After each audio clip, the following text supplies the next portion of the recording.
প্রকাশ্যে ক্ষমা চাইতে হবে বুবলিকে, শাকিব খানের সাফ কথা। বুবলির মায়ের 20 কোটি টাকার দাবিতে নতুন মোড় নিল বিতর্ক। দর্শক বন্ধুরা, বিডি মিডিয়া নিউজে আপনাদের স্বাগতম। বাংলাদেশের চলচ্চিত্র অঙ্গনে এখন যেন প্রতি মুহূর্তে নতুন নতুন নাটকীয়তা। সুপারস্টার শাকিব খান এবং চিত্রনায়িকা শবনম বুবলির ব্যক্তিগত জীবন নিয়ে চলমান বিতর্ক এখন চরম পর্যায়ে পৌঁছেছে। একদিকে বুবলির মায়ের আইনি হুমকি এবং 20 কোটি টাকার আকাশ ছোঁয়া দাবি, অন্যদিকে শাকিব খানের কঠোর অবস্থান। সব মিলিয়ে পরিস্থিতি এখন বিস্ফোরক। শাকিব খান সাফ জানিয়ে দিয়েছেন বুবলিকে প্রকাশ্যে ক্ষমা চাইতে হবে। কেন এই চরম সিদ্ধান্ত? কেন এই বিতর্ক এখন টাকার অঙ্কে এসে ঠেকেছে? আজ আমরা এই সব প্রশ্নের উত্তর খুঁজব এবং এই চাঞ্চল্যকর ঘটনার পেছনের কারণগুলো বিস্তারিতভাবে বিশ্লেষণ করব। দর্শক বন্ধুরা, শাকিব খান ও শবনম বুবলির সম্পর্কের টানাপোড়েনের শুরুটা হয়েছিল তাদের কন্যা সন্তান শার্লিন খানের পিতৃত্ব নিয়ে। শার্লিনের জন্ম হওয়ার পর থেকেই চলচ্চিত্র পাড়ায় এবং সোশ্যাল মিডিয়ায় প্রশ্ন উঠতে শুরু করে, কে এই বাচ্চার বাবা?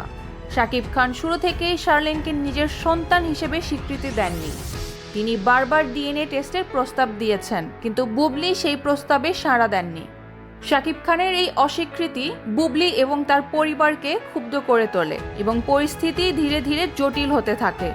শাকিব খান মনে করেন তার উপর জোর করে শার্লিনের পিতৃত্ব চাপিয়ে দেওয়ার চেষ্টা করা হচ্ছে, যা তিনি কোনোভাবেই মেনে নেবেন না।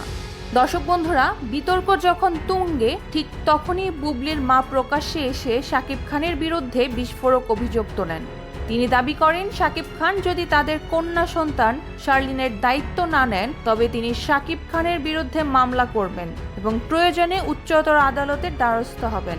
এই আইনি হুমকির পাশাপাশি সম্প্রতি চলচ্চিত্র পাড়ায় এক চাঞ্চল্যকর খবর ছড়িয়ে পড়েছে।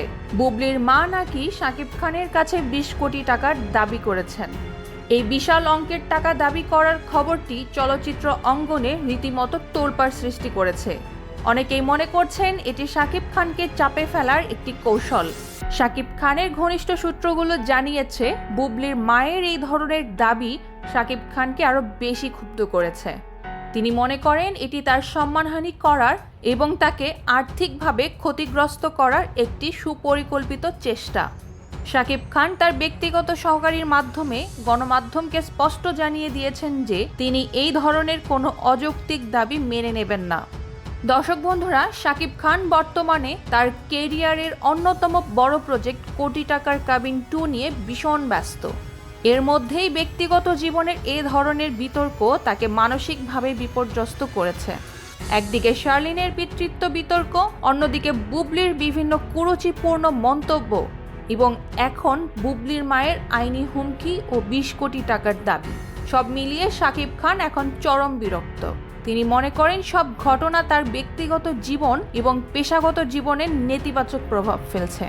দর্শক বন্ধুরা, শাকিব খানের ঘনিষ্ঠরা জানিয়েছেন তিনি এই পরিস্থিতি আর নিতে পারছেন না। তার ধৈর্যের বাঁধ ভেঙে গেছে। একজন মেগাস্টার হিসেবে তার সম্মান এবং ভাবমূর্তি রক্ষা করা তার জন্য অত্যন্ত জরুরি। এই ক্রমাগত চাপ এবং ভিত্তিহীন অভিযোগের কারণে শাকিব খান এখন একটি চূড়ান্ত সিদ্ধান্ত নিতে বাধ্য হয়েছেন। এই সব কিছুর পরিপ্রেক্ষিতে শাকিব খান সাফ জানিয়ে দিয়েছেন বুবলিকে প্রকাশ্যে ক্ষমা চাইতে হবে। তার মতে বুবলি এবং তার পরিবার মিথ্যা অভিযোগ এবং ভিত্তিহীন দাবি নিয়ে তার সম্মানহানি করার চেষ্টা করছেন। তার জন্য বুবলিকে জনসমক্ষে ক্ষমা চাইতে হবে। শাকিব খান মনে করেন এই ক্ষমা চাওয়ার মাধ্যমেই এই বিতর্কের অবসান হতে পারে এবং তার সম্মান কিছুটা হলেও পুনরুদ্ধার হতে পারে। দর্শক বন্ধুরা, শাকিব খানের এই আলটিমেটাম চলচ্চিত্র অঙ্গনে নতুন এক আলোচনার জন্ম দিয়েছে। অনেকেই মনে করছেন শাকিব খান এবার আর কোনো আপোষ করতে রাজি নন। তিনি তার সম্মান রক্ষার্থে যে কোনো কঠোর পদক্ষেপ নিতে প্রস্তুত। বুবলি কি শাকিব খানের এই দাবি মেনে নেবেন, নাকি এই বিতর্ক আরও নতুন মোড় নেবে, সেটাই এখন দেখার বিষয়। দর্শক বন্ধুরা, শাকিব খান এবং বুবলির এই ব্যক্তিগত জীবনের এই টানাপোড়েন এখন আর শুধু তাদের ব্যক্তিগত বিষয় নয়, এটি বাংলাদেশের চলচ্চিত্র অঙ্গনের একটি বড় আলোচনার বিষয় হয়ে দাঁড়িয়েছে। বুবলির মায়ের 20 কোটি টাকার দাবি এবং শাকিব খানের প্রকাশ্যে ক্ষমা চাওয়ার শর্ত, এসব কিছুই তাদের সম্পর্ককে এক জটিল গোলকধাঁধায় আটকে ফেলেছে। এই আইনি লড়াই এবং ব্যক্তিগত বিতর্কের ফল কি হবে তা সময়ই বলে দেবে। তবে একটি বিষয় স্পষ্ট, তারকাদের ব্যক্তিগত জীবন নিয়ে এমন প্রকাশ্যে কাদা ছোড়াছুড়ি চলচ্চিত্র শিল্পের জন্য কখনোই মঙ্গলজনক নয়। এই ঘটনার প্রতিটি আপডেট জানতে চোখ রাখুন বিডি মিডিয়া নিউজে। নিউজটি কে কোথা থেকে দেখছেন লিখে জানাতে পারেন আমাদের কমেন্ট বক্সে। ভিডিওটি ভালো লাগলে অবশ্যই লাইক করুন, শেয়ার করুন এবং আমাদের চ্যানেলটি সাবস্ক্রাইব করে আমাদের সাথেই থাকুন। ধন্যবাদ।